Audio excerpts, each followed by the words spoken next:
guys, welcome back to my YouTube channel. Kayla Raby here. I know it's been a while since my last video update and a lot has happened. As you can see, I have a baby sitting on my lap and I'm just going to start from the beginning. So we had a second trimester loss due to incompetent cervix. I didn't know enough about that going forward with any future pregnancies, so we had decided that we were going to wait to try to TTC again at the year mark of our loss.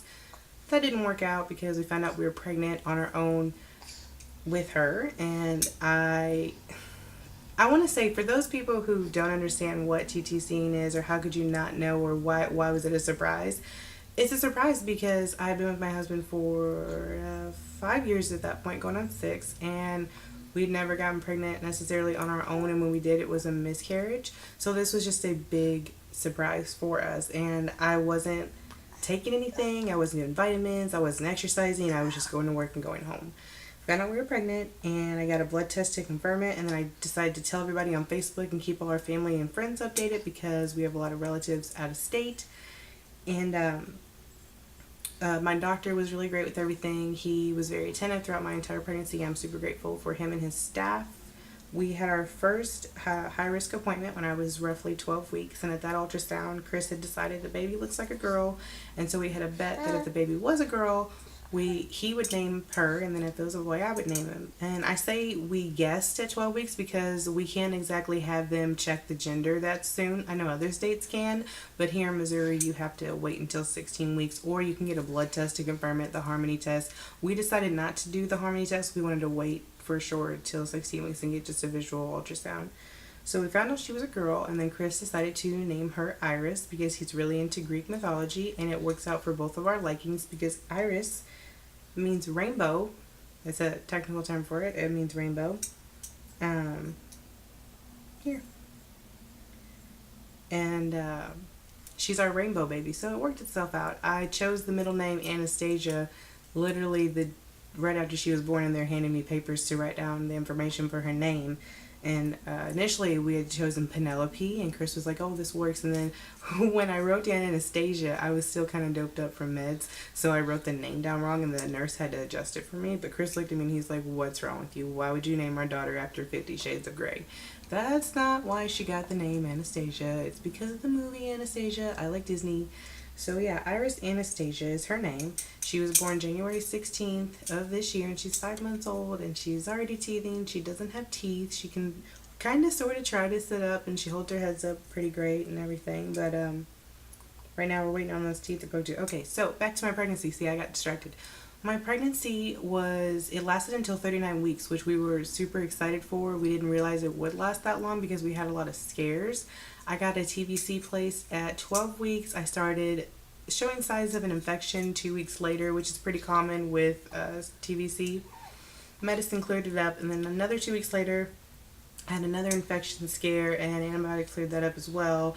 And then another 2 weeks later, like literally, it was the worst. Like every 2 weeks, I was going through something. So another 2 weeks later, put me at 18 weeks. I started having preterm labor.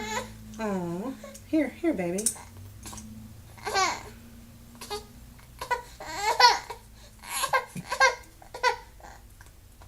Started having preterm labor, and they stopped it, and come to find out with the help of an ultrasound, they said that my cervix was funneling from the inside.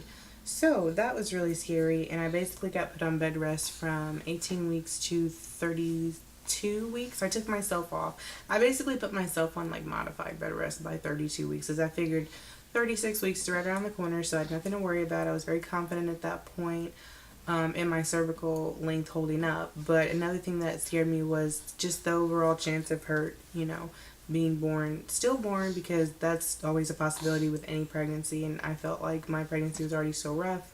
I tried to remain positive. So yeah, that same week at 18 weeks, I got diagnosed with gestational diabetes, and I was diet controlled from 18 weeks to 39 weeks. And that was really hard because we went through all the holidays, and all I wanted to do was eat stuffing and cornbread, and I couldn't. That was really hard. Came close to being put on medicine, but I reeled it in, and I held it tough, and got to stay diet controlled for the whole entire pregnancy.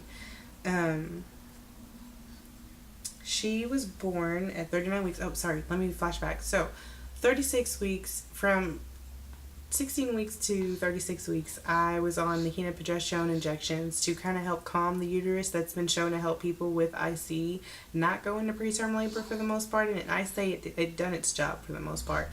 So yeah, from 16 weeks to 36 weeks, I was on those shots, and then at 36 weeks, they took out my cervical cerclage, which I was surprised at what it looked like. It was actually quite a thin piece of string, I guess is how I would put it. It looks something similar to this right here. This is my camera lens and the little string that's on it. As you can see, it's very small. It's roughly this long. Let me see. Roughly this long. It looked like this. Same color, basically. And then, let me open it up so you guys can see. It was very small. So I was very shocked that something that looked like this held my cervix together and held a big baby inside of me. It's crazy. Medical advances are crazy. So, got that taken out, and initially I thought, we did all this stuff to keep the baby in. I'm just going to go into labor. Wrong.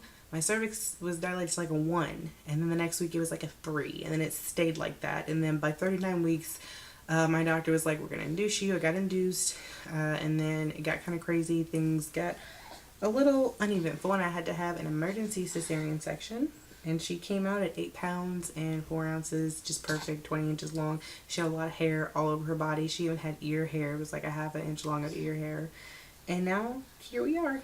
So that's our story, and thank you for listening to our update. I plan to do a couple separate videos, one about my TVC placement and what to expect if you have incompetent cervix, and then hopefully I can include a little bit more of my C-section story in that if anybody's interested. So thanks for watching.